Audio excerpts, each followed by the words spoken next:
This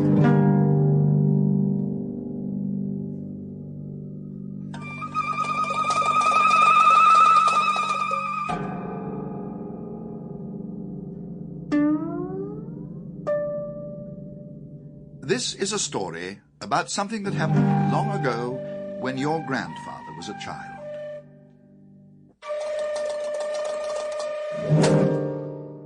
It is a very important story because it shows how all the comings and goings between our own world and the land of Narnia first began.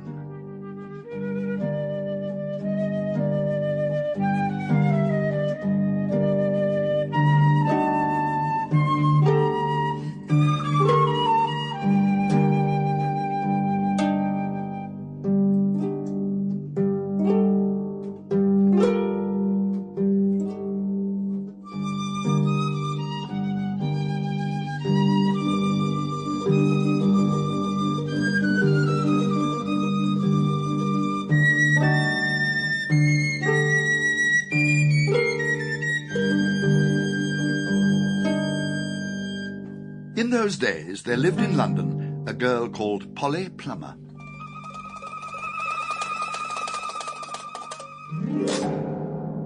She lived in one of a long row of houses which were all joined together. One morning she was out in the back garden when a boy scrambled up from the garden next door and put his face over the wall. Polly was very surprised, because up till now there had never been any children in that house, but only Mr. Ketterley and Miss Ketterley, a brother and sister, old bachelor and old maid, living together. So she looked up, full of curiosity. The face of the strange boy was very grubby. It could hardly have been grubbier if he had first rubbed his hands in the earth and then had a good cry and then dried his face with his hands. As a matter of fact, this was very nearly what he had been doing. "Hello," said Polly. "Hello," said the boy. "What's your name?" "Polly. What's yours?" "Digory." "I say, what a funny name. It isn't half so funny as Polly." "Yes, it is." "No, it isn't." "At any rate, I do wash my face," said Polly, "which is what you need to do, especially after—" "All right, I have been blubbing.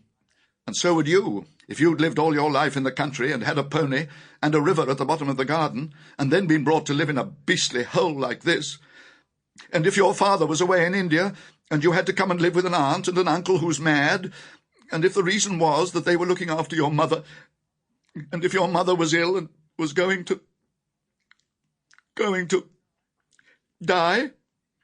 "I didn't know. I'm sorry," said Polly humbly. "Is Mr. Ketterley really mad?" "Well, either he's mad," said Digory, "or there's some other mystery. He has a study on the top floor, and Aunt Letty says I must never go up there. And then there's another thing. Whenever he tries to say anything to me at mealtimes, he never even tries to talk to her, she always shuts him up. What sort of things does he try to say?" "I don't know. He never gets far enough. But there's more than that. One night, it was last night, in fact, as I was going past the foot of the attic stairs on my way to bed, and I don't much care for going past them either, I'm sure I heard a yell." "How exciting," said Polly. "I never knew your house was so interesting." That was how Polly and Digory got to know one another. Their adventures began chiefly because it was one of the wettest and coldest summers there had been for years. That drove them to do indoor things. You might say indoor exploration. Polly had discovered long ago that if you opened a certain little door in the box-room attic of her house, you would find the cistern and a dark place behind it like a tunnel, with a brick wall on one side and a sloping roof on the other. Polly had used the bit of the tunnel just beside the cistern as a smuggler's cave. Digory quite liked the cave, but he was more interested in exploring. "Look here, how long does this tunnel go on for? I mean, does it stop where your house ends?" "No," said Polly. "The walls don't go out to the roof. It goes on. I don't know how far." "Then we could get the length of the whole row of houses." "So we could," said Polly. "And, oh, I say." "What?" "We could get into the other houses." "Yes, and get taken for Sample complete. Ready to continue?